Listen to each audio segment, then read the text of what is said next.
Hello, good morning. I wanted to present my case study, which was this week's patient, my COPD case study. My name's Anthony Orpeza, and I wanted to present a 68-year-old male seen in the clinic on July 2nd for worsening respiratory symptoms. He is a 68-year-old African American male, retired construction worker who was presenting to the clinic with increased dyspnea and a chronic productive cough. His chief complaint was that he felt short of breath lately, and in the morning his cough began to worsen and was more worse than it usually was, and that's why his initial visit to us was for him more like it needed to be urgent.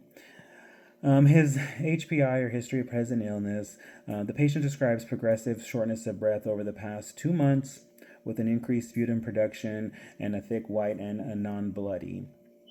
He reports increased fatigue and occasional wheezing. He denies any fever, chest pain, or hemoptysis. He is a 50-pack year smoking history. He quit about 2 years ago and uses albuterol inhaler with minimal relief. No recent infections or exposures noted to any other kind of infections or viruses. His medical history consists of hypertension, hyperlipidemia, and chronic obstructive or chronic bronchitis over the past 3 years. His medications are lisinopril 10 milligrams, atorvastatin 20 milligrams, and albuterol. His allergies, he has no known allergies, and his surgical history consists of an appendectomy, only surgical history he has. He is retired, lives at home with his wife, no pets, doesn't drink alcohol, and doesn't use any drugs. On physical exam, respiratory, I found a productive cough, dyspnea on exertion, and some wheezing.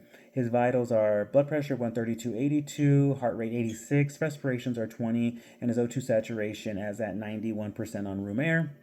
His lung exam revealed decreased breath sounds and expiratory wheezing, but no noted cyanosis, clubbing, or edema. The differential diagnoses are these are the top differential considerations for chronic dyspnea and productive cough. My first one is COPD or chronic obstructive pulmonary disease.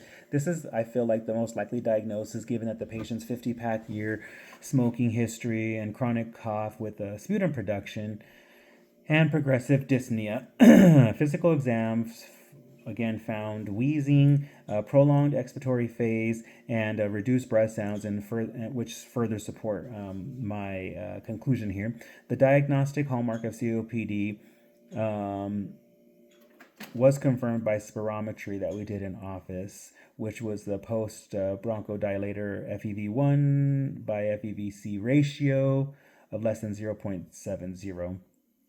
His COPD symptoms are often undiagnosed. COPD symptoms are often unrecognizable, especially in early stages, and diagnosis is frequently delayed until moderate airflow limitation occurs or is present.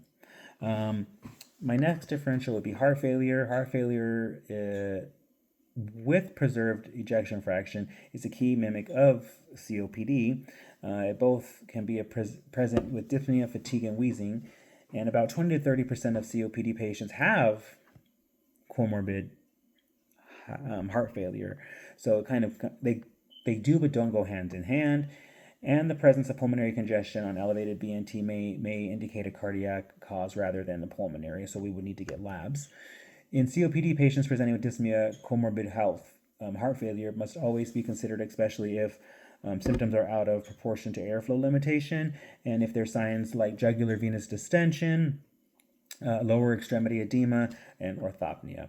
In this case, the absence of orthopnea and pedal edema or JVD reduces the likelihood of heart failure, but evaluation with the BMP would pretty much, and chest imaging would be appropriate to definitely exclude it all. Bronchiectasis presents with a chronic cough and daily sputum production, often with recurrent infections and hemoptysis, or radiographic evidence of airway dilation. This condition can occur with COPD be misdiagnosed as such. Our patients lack the history of frequent infections or hemoptysis, and imaging has not shown any structural lung disease, making it less likely. So again, bronchiectasis should be considered in patients with recurrent exacerbations or unusually copious amounts of sputum. And a chest CT is the gold standard for a diagnosis of this. My assessment, this is a moderate, again, COPD or gold group B with increasing dyspnea and a chronic cough. Spirometry, again, showed at 65%, which predicted consistent with gold diagnosis criteria. And again, I'll list the references at the end so it kind of makes more sense and where I'm pulling this information from. And there is no acute exacerbation now, no increased sputum purulence, fever, or CRP elevation. The patient appears stable but symptomatic. My plan is a pharmacological management. I want to initiate tiotropium, 18 micrograms daily, which is a LAMA or LAMA, and then continue the albuterol, the MDI as needed for him, and then consider a LABA or LAMA combination of symptoms if symptoms persist. Dual bronchodilator is preferred for patients with significant dyspnea. Escalation to triple therapy is considered if exacerbations do occur. My non-pharmacological management would be to refer to pulmonary rehab, just to reinforce the smoking cessation maintenance, like just continue no smoking, provide proper inhaler education, adherence to all the counseling, and then ensure vaccines are up to date, like influenza, pneumococcal, the COVID-19 vaccine. Just make sure that for this age group that his vaccines are up to date. Non-pharmacologic therapies, particularly pulmonary rehab and inhaler education, improve symptoms and reduce exacerbation risks. It's just a matter of educating our patients and making sure that they're aware of everything. Diagnostics include ordering the chest x-ray to rule out alternative therapy or pathology, repeat spirometry in 6 months, consider 6-minute walk test for functional capacity to see what those lungs can take in, and early diagnostic tools such as spirometry and imaging help monitor progression and rule out any mimics of COPD, again, like I mentioned in my other differentials. Follow-up would consist of scheduling, a reevaluation in 4 to 6 weeks to see where the patient is at currently, monitor signs of future exacerbations, and adjust therapy based on symptom trajectory and lung function, so it all depends. A prior history of exacerbation is the strongest predictor of future events, so thus we need to follow the patient closely. And that's why I say we need to follow up, because you have one in the past, you have a history, it's a stronger predictor of your future ones. Patient education, again, educated on signs of exacerbation, worsening dyspnea, increased sputum and purulence. Advise patient to avoid cold air, avoid the pollution, and avoid indoor smoking or smokers. Reviewed the importance of inhaler technique in daily use. Patient was able to do a teach back to me, so I was 100% confident in his use of an inhaler. And patient engaged in recognition of exacerbation symptoms are vital for early intervention. And then I'll list my references, but thank you for listening.